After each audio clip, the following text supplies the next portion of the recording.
ஆண்டின் பொதுக்காலம் 14ஆம் வாரம் செவ்வாய்க்கிழமை. முதல் வாசகம் இறைவாக்கினர் ஓசேயா நூலிலிருந்து வாசகம். அதிகாரம் 8, வசனங்கள் 4 முதல் 7 வரை, 11 முதல் 13 வரை. ஆண்டவர் கூறுவது: இஸ்ராயேல் மக்கள் தாங்களே அரசர்களை ஏற்படுத்திக் கொண்டார்கள். அது என்னாலே அன்று. அவர்களே தலைவர்களை நியமித்துக் கொண்டார்கள். அதை பற்றியும் நான் ஒன்றும் அறியேன். தங்கள் வெள்ளியாலும் பொன்னாலும் தங்களுக்கு என சிலைகளை செய்தார்கள். தாங்கள் அழிந்து போகவே அவற்றை செய்தார்கள். சமாரியா மக்கள் வழிபடும் கன்றுக்குட்டியை நான் வெறுக்கிறேன். என் கோபத்தீ அவர்களுக்கு எதிராய் எரிகின்றது. இன்னும் எத்தனை காலம் அவர்கள் தூய்மையடையாது இருப்பார்கள்? அந்த கன்றுக்குட்டி இஸ்ராயேலிடமிருந்து வந்ததன்றோ? அது கடவுள் அல்லவே? கைவினைஞன் ஒருவன் தானே அதை செய்தான். சமாரியாவின் கன்றுக்குட்டி தவிடு பொடியாகும். அவர்கள் காற்றை விதைக்கிறார்கள், கடும் புயலை அறுப்பார்கள். வளரும் பயிர் முற்றுவதில்லை, கோதுமை நன்றாக விளைவதில்லை. அப்படியே விளைந்தாலும் அந்நியரே அதை விழுங்குவர். எப்ராயிம் பாவம் செய்வதற்கென்றே பலிபீடங்கள் பல செய்து கொண்டான். அப்பீடங்களே அவன் பாவம் செய்வதற்கு காரணமாயின. ஆயிரக்கணக்கில் நான் திருச்சட்டங்களை எழுதி கொடுத்தாலும் அவை நமக்கில்லை என்றே அவர்கள் கருதுவார்கள். பலியை அவர்கள் விரும்புகின்றார்கள். பலி கொடுத்து அந்த இறைச்சியையும் உண்ணுகிறார்கள். அவற்றின் மேல் ஆண்டவர் விருப்பம் கொள்ளவில்லை. அதற்கு மாறாக அவர்கள் தீச்செயல்களை நினைவில் கொள்கின்றார். அவர்கள் செய்த பாவங்களுக்கு தண்டனை வழங்குவார். அவர்களோ எகிப்து நாட்டினின்று திரும்புவார்கள். இது ஆண்டவர் வழங்கும் அருள்வாக்கு. இறைவா, உமக்கு நன்றி. பதிலுரை பாடல். இஸ்ராயேலரே, ஆண்டவர் மீது நம்பிக்கை கொள்ளுங்கள். நம் கடவுளோ விண்ணுலகில் உள்ளார். தம் திருவுளப்படி அனைத்தையும் செய்கின்றார். அவர்களுடைய தெய்வ சிலைகள் வெறும் வெள்ளியும் பொன்னுமே, வெறும் மனித கைவேலையே. இஸ்ராயேலரே, ஆண்டவர் மீது நம்பிக்கை கொள்ளுங்கள். அவற்றிற்கு வாய்கள் உண்டு, ஆனால் அவை பேசுவதில்லை. கண்கள் உண்டு, ஆனால் அவை பார்ப்பதில்லை. செவிகள் உண்டு, ஆனால் அவை கேட்பதில்லை. மூக்குகள் உண்டு, ஆனால் அவை முகர்வதில்லை. இஸ்ராயேலரே, ஆண்டவர் மீது நம்பிக்கை கொள்ளுங்கள். கைகள் உண்டு, ஆனால் அவை தொட்டு உணர்வதில்லை. கால்கள் உண்டு, ஆனால் அவை நடப்பதில்லை. தொண்டைகள் உண்டு, ஆனால் அவை குரல் எழுப்புவதில்லை. அவற்றை செய்கின்றோரும் அவற்றில் நம்பிக்கை கொள்ளும் அனைவரும் அவற்றை போல் ஆவர். இஸ்ராயேலரே, ஆண்டவர் மீது நம்பிக்கை கொள்ளுங்கள். இஸ்ராயேலரே, ஆண்டவர் மீது நம்பிக்கை கொள்ளுங்கள். அவரே உங்களுக்கு துணையும் கேடையும் ஆவார். ஆரோனின் குலத்தாரே, ஆண்டவர் மீது நம்பிக்கை கொள்ளுங்கள். அவரே உங்களுக்கு துணையும் கேடையும் ஆவார். இஸ்ராயேலரே, ஆண்டவர் மீது நம்பிக்கை கொள்ளுங்கள். அல்லேலூயா, அல்லேலூயா. நல்ல ஆயன் நானே. நானும் என் ஆடுகளை அறிந்திருக்கின்றேன். என் ஆடுகளும் என்னை அறிந்திருக்கின்றன. அல்லேலூயா. நற்செய்தி வாசகம். புனித மத்தேயு எழுதிய நற்செய்தியிலிருந்து வாசகம். அதிகாரம் 9, இறைத்திரு வசனங்கள் 32 முதல் 38 வரை. அக்காலத்தில் பேய் பிடித்து பேச்சிழந்த ஒருவரை சிலர் இயேசுவிடம் கொண்டு வந்தனர். பேயை அவர் ஓட்டியதும் பேச இயலாத அவர் பேசினார். மக்கள் கூட்டத்தினர் வியப்புற்று, இஸ்ரேலில் இப்படி ஒருபோதும் கண்டதில்லை என்றனர். ஆனால் பரிசேயர், இவன் பேய்களின் தலைவனை கொண்டு பேய்களை ஓட்டுகிறான் என்றனர். இயேசு நகர்கள் சிற்றூர்கள் எல்லாம் சுற்றி வந்தார். எங்கும் அவர்களுடைய தொழுகை கூடங்களில் கற்பித்தார். விண்ணரசை பற்றிய நற்செய்தியை பறைசாற்றினார். நோய் நொடிகள் அனைத்தையும் குணமாக்கினார். திரண்டிருந்த மக்களை அவர் கண்டபோது அவர்கள் மேல் பரிவு கொண்டார். அவர்கள் ஆயரில்லா ஆடுகளைப் போல அலைக்கழிக்கப்பட்டு சோர்ந்து காணப்பட்டார்கள்.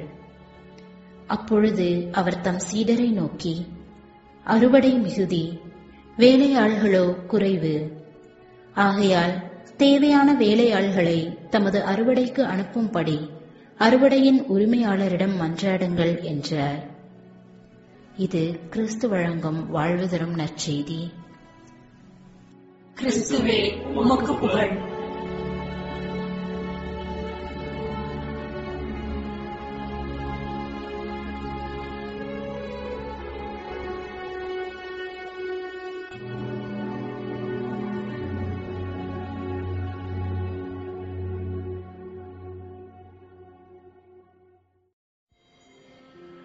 அன்புக்குரியவர்களே, மனிதர்களாகிய நாம் ஒவ்வொருவருமே நம்மை சுற்றி நடக்கின்ற நிகழ்வுகளாலும் நம்மை வந்தடைகின்ற செய்திகளாலும் நாம் விரும்புகின்றோமோ இல்லையோ, நேர்மறையாகவோ எதிர்மறையாகவோ பாதிக்கப்படுகின்றோம்.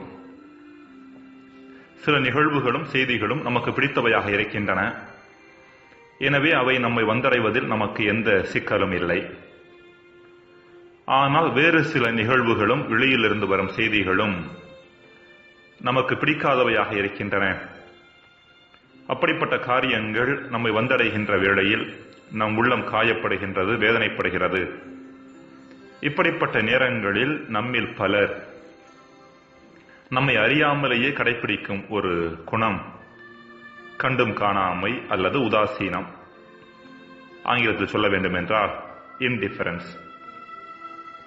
அதாவது நமக்கு பிடிக்காத காரியங்களும் செய்திகளும் நம்மை வந்தடைந்து நம்மை காயப்படுத்தாத வகையில் நம் மனதையும் காதுகளையும் மூடிக்கொள்வது, அடைத்துக் கொள்வது.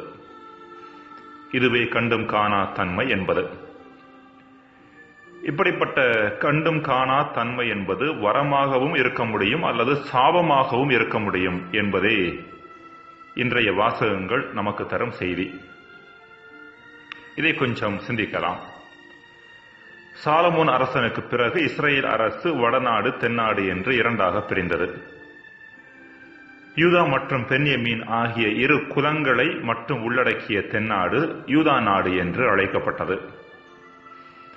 இந்நாட்டை தாவீது அரசரின் வழித்தோன்றல்கள் ஆண்டு வந்தனர். மேற்கண்ட இரு குலங்கள் தவிர மீதி இருந்த 10 குலங்களை உள்ளடக்கிய வடநாடு இஸ்ரேல் அரசு என்று அழைக்கப்பட்டது. இந்த நாட்டை தடியெடுத்தவன் தண்டல்காரன் என்பது போல யார் வலிமை படைத்தவர்களாக இருந்தார்களோ அவர்களே முந்தைய அரசர்களை கவிழ்த்துவிட்டு அரசர்களாக மாறினர். இந்த இரு அரசுகளுமே கடவுளின் கட்டளையை புறந்தள்ளிவிட்டு தங்கள் மனம் போன போக்கின்படி வாழ்ந்தாலும் இதில் அதிக வேகம் காட்டியது வடநாடாகிய இஸ்ரேல் அரசாகும். இவ்வாறு தீமையை நோக்கி பயணித்த இந்நாட்டு மக்களை கண்டிப்பதற்காகவும் அவர்களை நல்வழிப்படுத்துவதற்காகவும் இறைவன் ஆமோஸ், ஒசேயா போன்ற இறைவாக்கினர்களை ஒருவர் பின் ஒருவராக அனுப்பினார். இன்றைய முதல் வாசகம் கூட அவர்கள் செய்த தீமையை ஒசேயா இறைவாக்கினர் வழியாக இறைவன் கண்டிப்பது குறித்து பேசுகிறது. இவ்வாறு இறைவனால் அனுப்பப்பட்ட இறைவாக்கினர்களுக்கும் அவர்கள் கொண்டு வந்த இறை செய்திக்கும் இஸ்ரேல் மக்கள் கொடுத்த பதில் மொழி ஒன்றே ஒன்றுதான்.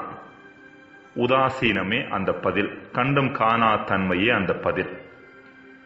இறைவனின் செய்திக்கு கொஞ்சம் கூட முக்கியத்துவம் கொடுக்காமல் இறைவன் மட்டிலும் அவரது செய்தியின் மட்டிலும் கண்டும் காணா தன்மையை அவர்கள் கடைபிடித்தனர். இறைவன் கொடுத்த செய்திக்கு அவர்கள் கொஞ்சம் கூட முக்கியத்துவம் கொடுக்கவில்லை. விளைவு அசிரியர்களுக்கு அடிமைப்பட்டு அடிச்சுவடை தெரியாமல் அழிந்து போனார்கள்.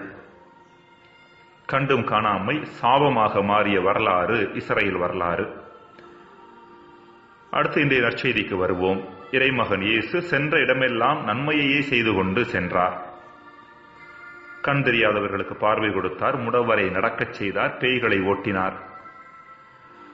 ஆனால் இவ்வளவு நல்ல காரியங்கள் புரிந்த இயேசுவில் குற்றம் கண்டுபிடிப்பதற்கென்று கூட்டம் ஒன்று அவர் பின்னேயே சென்று கொண்டிருந்தது. அவர் மீது பல்வேறு குற்றச்சாட்டுக்களை வாரி இறைத்தது. அதில் ஒன்றுதான் இவன் பேய்களின் தலைவனை கொண்டு பேய்களை ஓட்டுகிறான் என்பது இன்றைய நற்செய்தி. இப்படிப்பட்ட குற்றச்சாட்டுகளுக்கும் பரிசேயர்களின் அணுகுமுறைக்கும் இயேசு கொடுத்த ஒரே பதில் மொழி கண்டும் காணா தன்மை. பரிசேயர்களது குற்றச்சாட்டுக்களை உள்வாங்கி ஆதங்கப்படவில்லை. தன் பணியின் வீரியத்தையும் வேகத்தையும் குறைத்துக் கொள்ளவில்லை. எனக்கு மட்டும் ஏன் இவ்வாறு நடக்கிறது என்று நொந்து கொள்ளவில்லை. அவர்களது குற்றச்சாட்டுக்கள் மட்டில் கண்டும் காணா தன்மையை கடைபிடித்தவராக தன் பணியை தொடர்ந்து செய்தார். கண்டும் காணா தன்மை வரமாக மாறிய நிகழ்வு இது. இப்படிப்பட்ட கண்டும் காணா தன்மை கிறிஸ்தவ ஆன்மீக மரபில் ஹோலி இன்டிஃபரன்ஸ் என்று அழைக்கப்படுகிறது. அன்பிற்குரியவர்களை, இப்படிப்பட்ட ஹோலி இன்டிஃபரன்ஸ் என்பது கண்களையும் காதுகளையும் மனதையும் புற உலகின் மட்டில் மூடிக்கொள்வதால் வருகின்ற ஒன்று அல்ல. மாறாக உள அளவிலும் ஆன்மீக அளவிலும் அந்த வளர்ச்சியில் ஒரு குறிப்பிட்ட நிலையை நாம் அடைவதால் நம்மில் நிகழ்வது. வேறு வகையில் சொல்லப்போனால் நம் மன முதிர்ச்சியையும் ஆன்மீக முதிர்ச்சியையும் ஒரு குறிப்பிட்ட அளவிற்கு உயர்த்திக் கொள்ளுகின்ற பொழுது புற உலகில் நடக்கின்ற காரியங்கள் நம்மை எதிர்மறையாக பாதித்து நம் வாழ்வை நாசப்படுத்துவதில்லை. எனவே இந்நிலையை அடைந்தவர்களுக்கு புகழ்வாரின் புகழ்ச்சியும் இகழ்வாரின் இகழ்ச்சியும் ஒரு பொருட்டு அல்ல. ஜெபம். இறைவா, புற உலகால் எதிர்மறையான வகையில் பாதிக்கப்படாத அளவிற்கு எங்கள் உள்ளத்தை உயர்த்திக் கொள்ள வரம் தாரும். ஆமென்.